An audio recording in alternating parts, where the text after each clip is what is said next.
Halo dulur-dulur semua, ya gak usah opening ya kelamaan karena di video kali ini sepertinya ada kabar baik bagi kita semua sebagai fans. Meskipun ya menurutku ini nggak terlalu baik ya, biasa aja. Di sini kita semua akhirnya merasa sedikit lega karena untuk kursi kepelatihan di Manchester United sampai akhir musim sepertinya akan diberikan kepada Michael Carrick. Wah, selamat.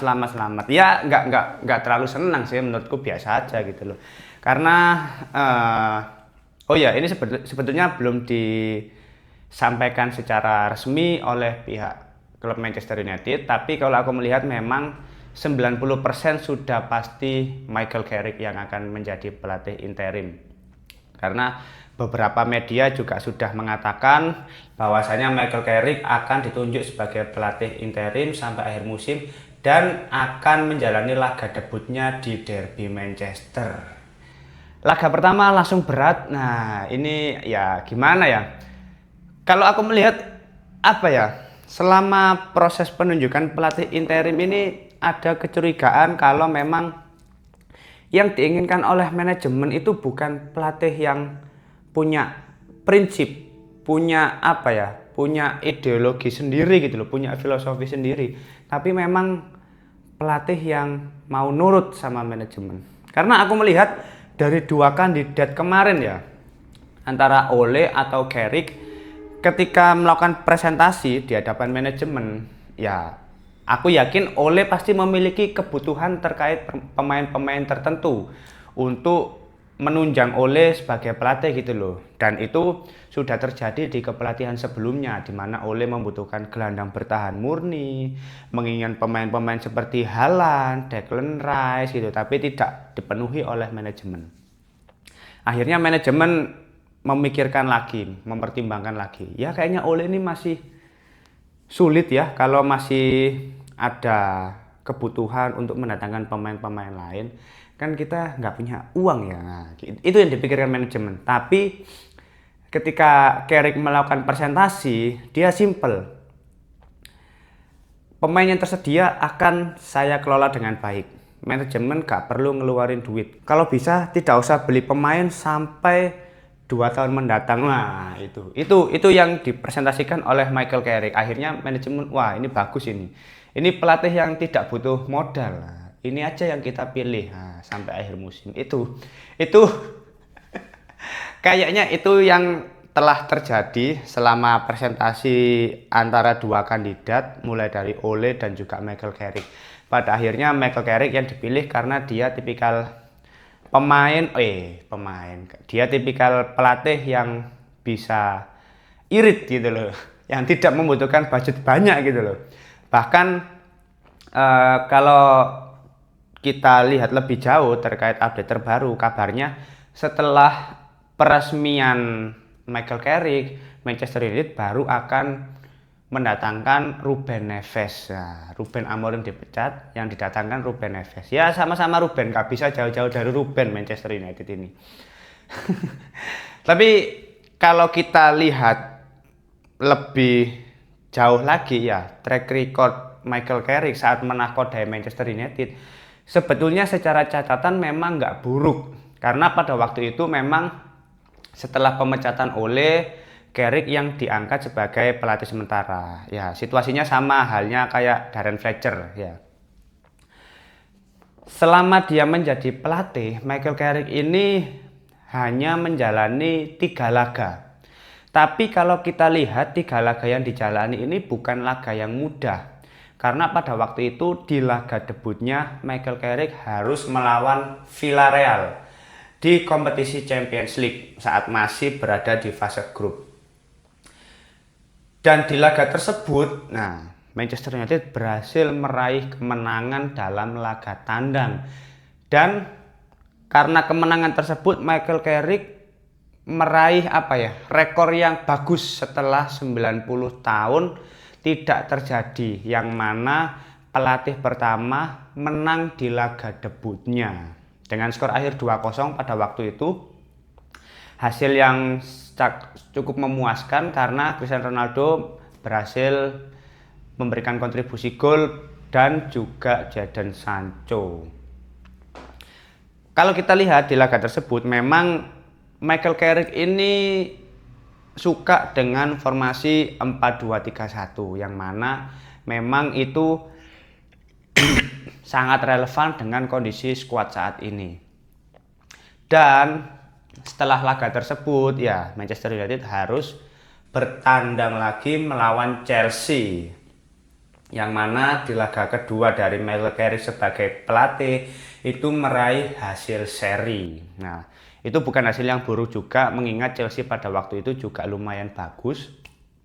Dan di laga terakhir, di laga ketiga, Manchester United harus melawan Arsenal, namun berhasil meraih hasil positif dengan skor akhir 3-2 ya, 3-2 pada waktu itu. Jadi selama 3 pertandingan ya tidak terkalahkan dengan 2 kali kemenangan dan 1 hasil imbang. Mungkin dari 3 laga tersebut memang ada beberapa perubahan secara taktik. Seperti saat melawan Chelsea, Carrick lebih defensif karena itu laga tandang dan cukup sulit bagi Manchester United. Bahkan di laga tersebut Carrick berani mencadangkan Cristiano Ronaldo, tapi terbukti mampu pulang dengan 1 poin bukanlah hal yang buruk pada saat itu. Jadi di sini kita bisa melihat kesimpulan bahwasanya Carrick ya lebih ditunjuk karena dia bisa memanfaatkan skuad yang ada tanpa banyak tuntutan untuk mendatangkan ini itu. Nah, mungkin itu yang menjadi faktor utama manajemen untuk memilih Michael Carrick sebagai pelatih interim sampai akhir musim. Terus yang kedua, ya selain dia legend Manchester United juga, dia kan punya koneksi yang bagus dengan situasi di dalam Manchester United, yang mana kedepannya dia akan menggandeng Darren Fletcher untuk menjadi asisten. Nah, jadi akan ada keterlibatan dengan mantan pemain-pemain lain di Manchester United. Tapi kita tidak tahu juga ya apakah Ole ini nanti akan dilibatkan ke dalam kepelatihan dari Michael Carrick atau tidak, karena memang sejauh ini yang lebih condong ya Carrick gitu loh.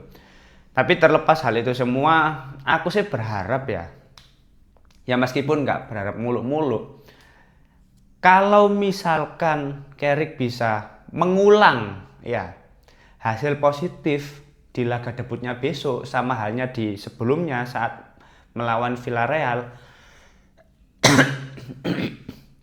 tentu ini akan menjadi hasil yang luar biasa bagus. Karena apa? Karena menurutku di 2 laga mendatang ini akan menjadi laga yang sangat sulit dan menentukan posisi Manchester United sampai akhir musim. Karena besok kita akan melawan Manchester City di bawah kepelatihan Guardiola. Ini tentu sangat sulit, bahkan baru saja mendatangkan Semenyo. Terus di pekan berikutnya akan melawan Arsenal di bawah kepelatihan Arteta, yang mana Arsenal saat ini sebagai pemuncak klasemen untuk sementara ini. Jadi 2 laga ini akan sangat sulit dan akan sangat menentukan posisi akhir Manchester United sampai akhir musim nanti.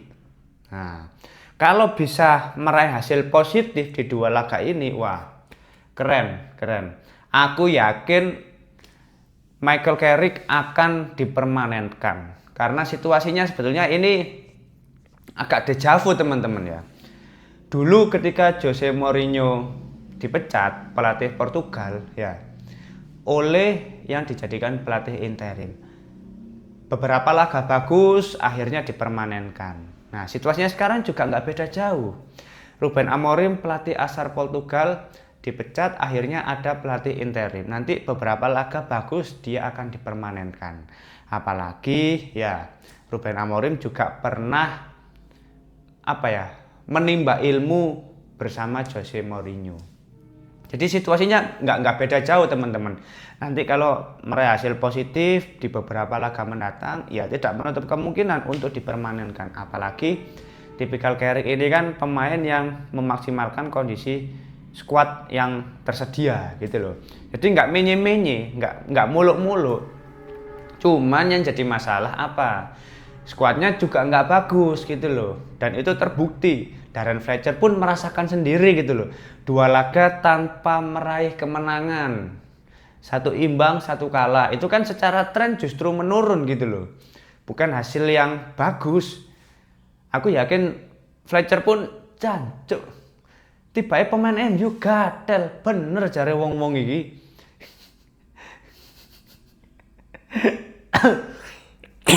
Sumpah. Iki sih gorong enak awal lho, cuman demi MU. Ini demi klub kesayangan ya. Sebusuk-busuknya MU, sebobrok-bobroknya manajemen, kita masih berjuang untuk tetap mendukung Manchester United gitu loh. Tapi ya terlepas hal itu semua, ya aku berharap Carrick benar-benar bisa memanfaatkan pemain yang ada, terutama pemain-pemain sampah kayak Dalot ini ya. Ini aduh, semua pelatih sudah merasakan apa ya, ketidakbejusan dari Dalot gitu loh. Jangan sampai Michael Carrick pun merasakan hal yang sama ya. Jadi ya selamat untuk Michael Carrick, kamu akan menakodai Manchester United sampai akhir musim, dan kita semua sebagai fans ya apapun yang terjadi tetap support gitu loh. Cuman kalau selama jalannya laga di minggu-minggu mendatang kamu tidak meraih hasil positif, yaitu konsekuensi yang harus kamu alami gitu loh, yang harus kamu jalani, karena pemainmu sekelas Dalot gitu loh. Bukan kalau dulu masih ada Ronaldo dan lain sebagainya masih oke lah gitu loh, secara kualitas masih lebih bagus. Kalau sekarang Dalot, aduh, Ugarte, aduh, sulit. Dorgu ya dia masih pemain baru, masih bisa dikembangkan lagi dan dia nggak menye-menye gitu loh.